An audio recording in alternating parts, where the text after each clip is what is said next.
আজ ২০২৬ সাল। আমরা যে পৃথিবীতে দাঁড়িয়ে আছি সেখানে বাতাসের চেয়েও দ্রুত ছড়ায় ঘৃণা। আমরা কি ভেবে দেখেছি আজ আমরা যে পাথরগুলো একে অপরের দিকে ছুড়ে দিচ্ছি সেই পাথরগুলোই ২০ বছর পর আমাদের সন্তানদের ভবিষ্যৎ গড়ার পথে দেয়াল হয়ে দাঁড়াবে?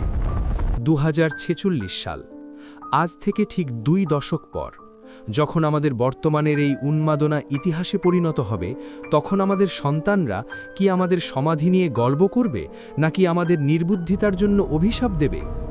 আজকের এই সাম্প্রদায়িক হানাহানি কেবল একটি ধর্মীয় বিবাদ নয়, এটি একটি জাতির আত্মহত্যার মহড়া। তথ্য বলছে গত ১ দশকে বিশ্বজুড়ে সাম্প্রদায়িক দাঙ্গার কারণে হওয়া অর্থনৈতিক ক্ষতির পরিমাণ কয়েক বিলিয়ন ডলার ছাড়িয়েছে। বিনিয়োগকারীরা কখনোই এমন দেশে টাকা রাখতে চায় না যেখানে ইন্টারনেটের চেয়ে কারফিউ বেশি সহজলভ্য। ভাবুন তো ২০৪৬ সালের কথা, যখন পৃথিবী এআই, কোয়ান্টাম কম্পিউটিং আর মহাকাশ গবেষণায় ব্যস্ত থাকবে, তখন যদি আমাদের দেশ কেবল কে কার ধর্ম রক্ষা করবে এই আদিম লড়াইয়ে লিপ্ত থাকে, তবে আমাদের সন্তানরা বিশ্ববাজার থেকে ছিটকে পড়বে। অস্থিরতা মানেই মেধা পাচার। যখন দাঙ্গা হয় তখন কেবল ঘর পড়ে না, পুড়ে যায় হাজারো তরুণের স্বপ্ন। বিনিয়োগ কমে যাওয়া মানেই কর্মসংস্থানহীন এক অন্ধকার ভবিষ্যৎ। আমরা কি আমাদের সন্তানদের হাতে একটি ল্যাপটপের বদলে কেবল ঘৃণার তলোয়ার তুলে দিচ্ছি না? মনস্তাত্ত্বিকরা বলেন, শৈশবে দেখা হিংসা মানুষের মস্তিষ্কে স্থায়ী ক্ষত তৈরি করে। আজ আমরা আমাদের শিশুদের হাতে খেলনার বদলে লজিক দিচ্ছি না, দিচ্ছি পরিচয়বাদী ঘৃণা।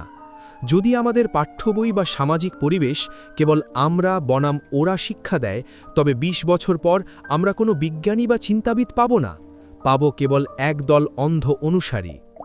ইতিহাসের দিকে তাকান। লেবানন বা রুয়ান্ডা, এক সময়কার স্বর্গীয় দেশগুলো কেন ধ্বংস হয়েছিল?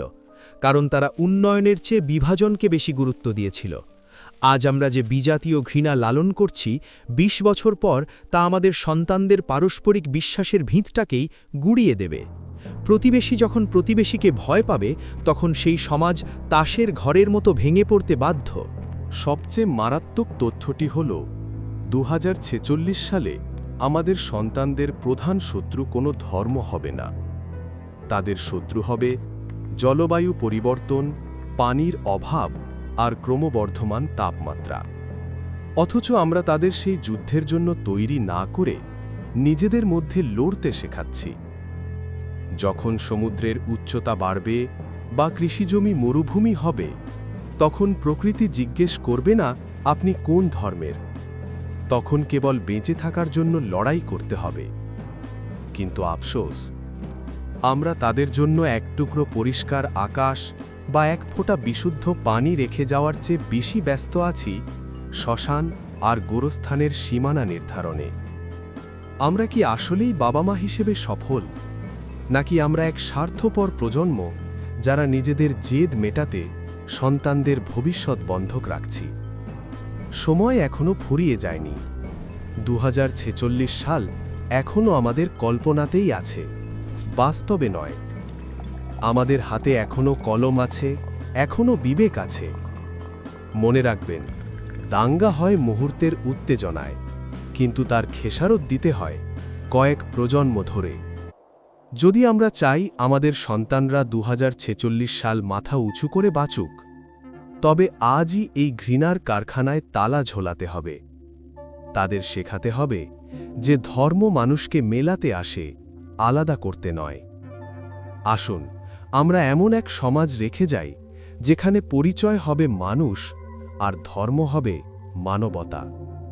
আজকের শিশুটির দিকে একবার তাকান। ওর চোখে কি কোনো ঘৃণা আছে? নেই। সেই পবিত্রতাটুকু রক্ষা করার দায়িত্ব আপনার, আমার, আমাদের সবার। আসুন তলোয়ার সরিয়ে কলম ধরি, ঘৃণা সরিয়ে ভালোবাসা খুঁজি। কারণ শেষ পর্যন্ত মানুষ ছাড়া কোনো পৃথিবী বাঁচে না, আর ভালোবাসা ছাড়া কোনো ধর্ম সার্থকতা পায় না। আশা করি ভিডিওটি আপনার জন্য তথ্যপূর্ণ ছিল। আমাদের চ্যানেলটিকে সাপোর্ট এবং ভালোবাসা দিতে ভুলবেন না। সময়রেখা আপনার চলার সাথী হোক।